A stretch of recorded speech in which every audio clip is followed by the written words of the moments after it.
Good evening and thanks for joining us on your Wednesday. I'm Sophie Erber. South Dakota Supreme Court has ruled Amendment A, which would legalize recreational marijuana, unconstitutional, saying it does not follow their single subject rule. We have more on their decision now from court in our top story at 5. After being passed by South Dakota voters in 2019 by a 54 to 46% margin, the court ruled in a 4-1 decision to uphold a lower court ruling from February that denied the initiative because it contained 3 separate issues. The original lawsuit was filed by South Dakota Highway Patrol Superintendent Colonel Rick Miller. South Dakota lawmakers are expected to propose and vote on a similar recreational marijuana bill during their upcoming legislative session. Governor Kristi Noem issued statements saying today's decision is about following the law and the Constitution. Quote, "We do things right, and how we do things matters just as much as what we are doing. We are still governed by the rule of law." Now, Noem says the ruling does not affect the medical cannabis program that voters approved back in 2020. It was launched earlier this month, and the first cards have already gone out to eligible South Dakotans. And now on to the trial of 3 men charged with the killing of Ahmaud Arbery. That jury reached a verdict after deliberating for about 6 hours on Tuesday. ABC's Morgan Norwood is in Brunswick, Georgia with the very latest. In a case at the center of a nationwide outcry for racial justice, the jury reaching a verdict in the murder trial of the 3 white men accused of killing Ahmaud Arbery, an unarmed black man. We, the jury, find the defendant Travis McMichael guilty. We, the jury, find the defendant Greg McMichael guilty. We, the jury, find the defendant William R. Bryan guilty. Travis McMichael guilty on all charges. Gregory McMichael was not guilty of malice murder, but guilty on all of the other charges. William Roddy Bryan Jr. is not guilty of malice murder and one of the felony murder charges, but guilty on 3 other charges, along with assault outside the courtroom. Even though we are clapping and we are cheering and we applaud, Wanda and Marcus still are devastated because they're missing Ahmaud. For weeks, the jury hearing testimony and watching the dramatic cell phone video at the center of this case. Hours into deliberations, the jury asking to view that video again.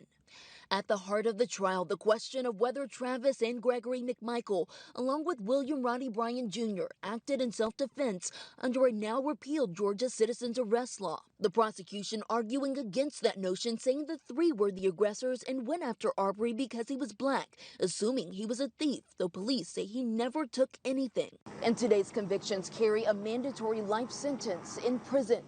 Morgan Norwood, ABC News, Brunswick, Georgia.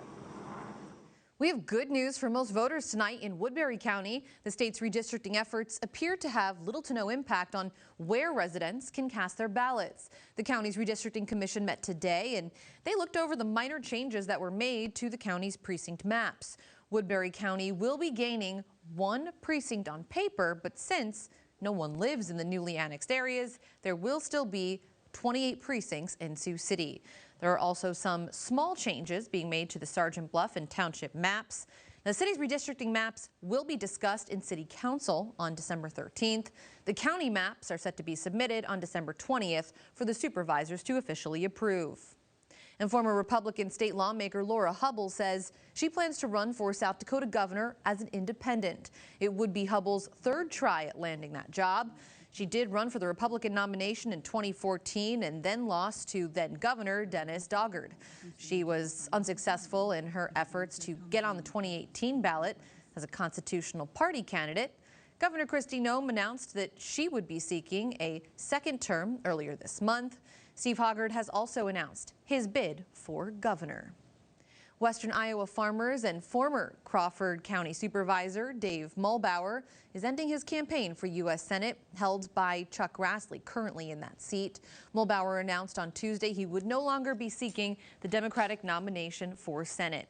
In his official announcement, Mulbauer noted the recent death of a nephew and the, quote, devastating effect on his family. He began his campaign this May. 4 other Democrats are still seeking to be nominated. Grassley is running for an 8th term in the U.S. Senate. State Senator Jim Carlin also is seeking the Republican nomination for that seat. Native Americans marched through Sioux City. That was to honor their children who have been placed in the foster care system. It's called the March for Lost Children, and it began back in 2003. Native Americans say that the annual event helps them to cope with the past and also work toward a better future. Dozens of people prayed at various spots around the city. You could tune in tonight at 6 to hear more about how the march has changed the relationship between Native Americans and the Department of Human Services. Major damage on a rural Hartington, Nebraska farm. Yesterday, a fire there claimed a hay barn with 300 round bales inside a machine shed. The Hartington Volunteer Fire Department was called out to the scene around 1 on Tuesday afternoon. That fire is believed to have started during some mechanical work there. Assistant Chief Gerald Schulte says wind was an issue, of course, but the fire was controlled around 7:30. Schulte says neighbors helped spread out the bales with skid loaders and tractors to ease their efforts in putting out those flames. And it's time now for our first check on the weather. Chief Meteorologist Scott Larson standing by. Scott, we mentioned that the wind yesterday was a factor, but it was much warmer. Today, much cooler when that breeze hit you.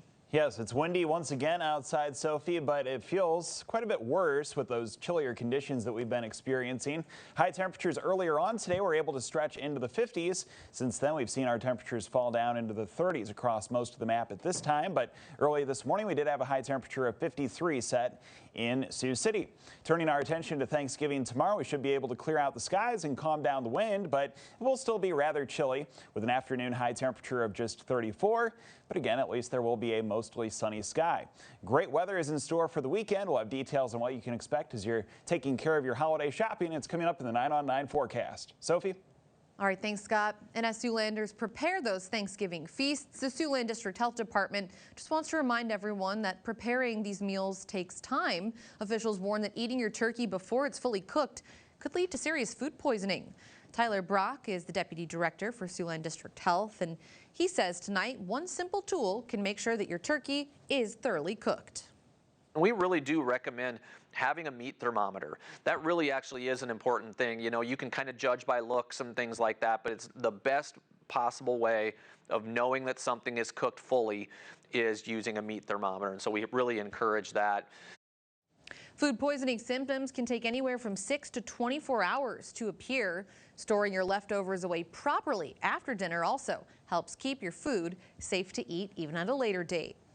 And if you are cooking a Thanksgiving meal this year, experts say it's going to be more expensive to do so. Republican lawmakers say the Biden administration's to blame, but Democratic Senator Elizabeth Warren says it's the poultry industry.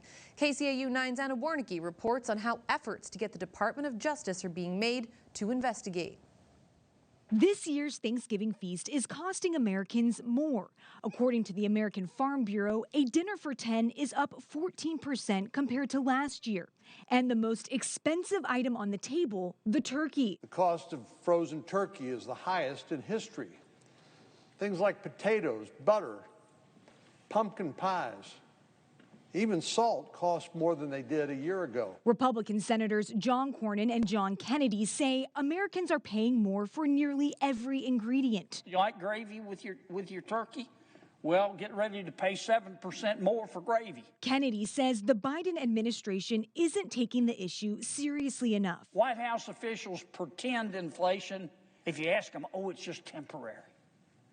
It's just a temporary problem. Temporary, a rat's rear end. There are abundance of turkeys available.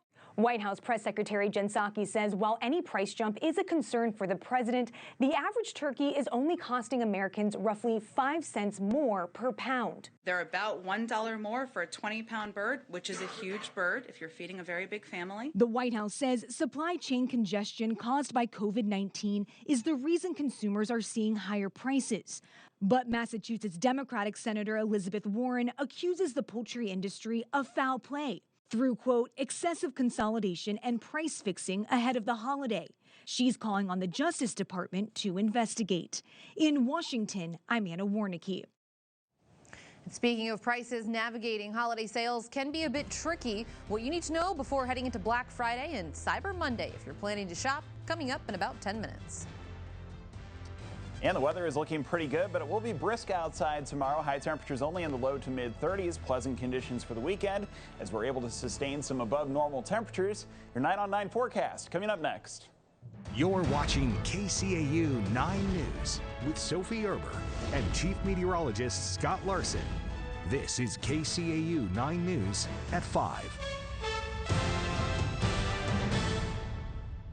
The difference a day makes. This time yesterday, we were talking about record high temperatures, lots of sun, fair weather clouds. Today, much different. It felt chilly and almost like it wanted to rain. Exactly, yeah. We have seen a lot of cloud cover out there, Sophie, and even at times some precipitation has showed up on the radar, but it has not been successful in getting to the ground as the air has been just too dry. Here's the view outside now from the Port Neal Welding Company camera. This is on top of the Ho-Chunk Center. You can see that thick deck of cloud cover that remains.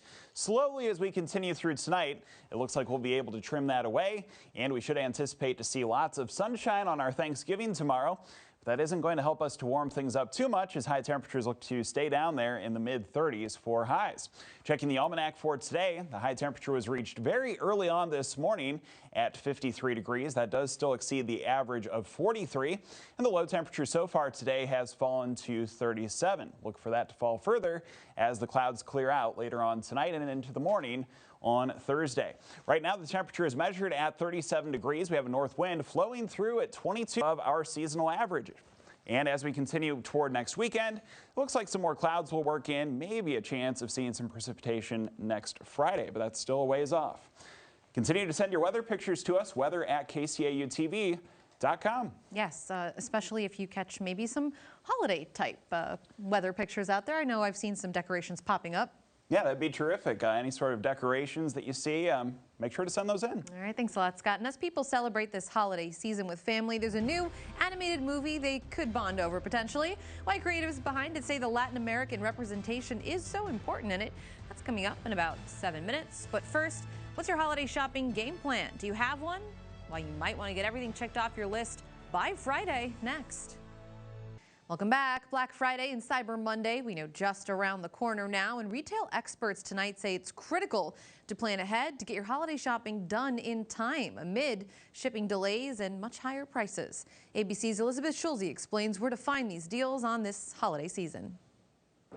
Prepare for a Black Friday and Cyber Monday unlike any other. Backlogs in the supply chain and rising prices have pushed many Americans to start their holiday shopping early and to dig deep for those deals. So in the past, Black Friday typically marked the beginning of the holiday season. However, this year, people should really consider it a deadline for when they need to get the bulk of their shopping done. Kristen Larea from coupon website Retail Me Not says many shoppers are planning a return this year to physical stores. If you're one of them, go early and get ready for long lines. You really need to make a list, check it twice, and have a game plan ready to go so that when you see an item that's on your list, you can act fast because there will be shortages of inventory. She adds in-store shopping is best for big ticket items that are facing major shipping delays. So if you want a new washing machine or furniture, maybe better to go in store than to try to order that online this year.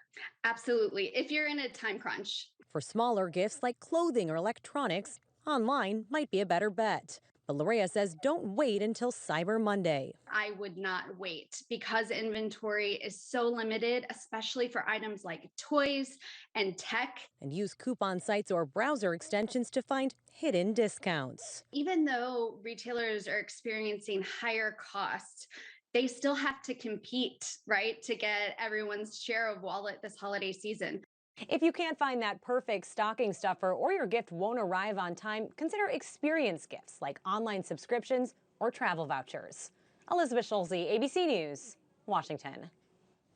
Magic, family, and Latin American representation, all major themes in the new animated movie Encanto. See the motivation behind these scenes coming up next. Join KCAU 9 as we help make the holidays a little brighter for thousands of Siouxland children. We're teaming up with Baumgars to collect some much-needed gifts for the Salvation Army's Operation Toys. Make sure to donate at any Baumgars location or at our station and help put gifts under the tree for needy children. 100% of toys collected stay in Siouxland and go to families in need. Let's work together to brighten the holidays. Salvation Army's Operation Toys, brought to you by Baumgars and KCAU 9. A magical new animated Disney musical out today is the first of its kind. ABC's Jason Nathanson takes us behind the animated scenes. Welcome to the magical world of Encanto. Byron and Jared had started with this concept of a large multi-generational family in Colombia where everyone had a magical power except for one person. That one person, says co-writer and co-director Charisse Castro-Smith, is Mirabel. She doesn't share her family's magical genetics, but she does get to live in the family's magical house. What are your powers? Just tell us what everyone can do! And that's why coffee's for grown-ups. When this family is happy, their house is happy. You know, when this family is in trouble, their house is kind of fracturing. Co-director and writer Jared Bush tells me the idea really started with Lin-Manuel Miranda. And he said, I really want to write a Latin American musical for Disney Animation. That's actually where we began. We didn't know where in the world it would be set. They settled on Colombia. It kept coming up as this amazing crossroads of music and dance and art and culture. Encanto is the first animated Disney film set in Latin America, with Castro-Smith its first Latina co-director. And that means a lot to Jessica Darrow, the Cuban-American actress who voices Mirabel's sister, Luisa. She tells me the Encanto family looks and feels like her family. I have all these tias, aunts, and uncles that are freaking crazy who interject themselves when you don't ask. But she says even though she grew up loving Disney movies, she never quite saw herself represented. So to see a family like this on screen, It feels so important and significant, especially right now, and I definitely wanted to grow up seeing something that felt closer to my own story, and this is it. Jason Nathanson, ABC News, Los Angeles. We take a live look outside right now. Cloudy skies over downtown Sioux City. Don't go away, though. Scott returns with one more check on your Thanksgiving forecast. Before we wrap up here at 5 today, let's check in now with Tim for what's coming up at 6. Hi, Tim. Yeah, we'll see you in a half an hour, Sophie. Some of the stories we're taking a look at. It has been a few weeks now since vaccines for children ages 5 to 11 were approved, lower doses than the adults. And while some parents are choosing not to vaccinate their kids, a growing number of children are indeed getting a COVID shot. We'll take a look at the numbers and reaction coming up tonight at 6. Also, more reaction to a vote by the South Dakota Supreme Court that effectively overturns a vote of the people to legalize recreational marijuana in the state. What led the High Court to agree to a lower court's ruling coming up after World News Tonight. Jake and I will join you then, of course. Also, this week's Sports Spotlight up ahead at 6. All right, we'll see you both then, and an interesting night ahead. It surely feels more seasonal than it did this time last night. Absolutely. It looks like the temperature is going to bottom out at 17 degrees overnight in Sioux City. As we clear away the clouds, some more sunshine to enjoy on our Thanksgiving, but sticking to the chilly side of things, the afternoon high at just 34. We get a boost on Friday up to 54 degrees, mostly sunny skies. The good times keep rolling through the weekend and beyond, mid-50s next Monday and Tuesday before a gradual cool down. All right, thanks so much, Scott. Thank you for joining us. We'll all see you back here tonight at 6. Until then, have a great night, everyone.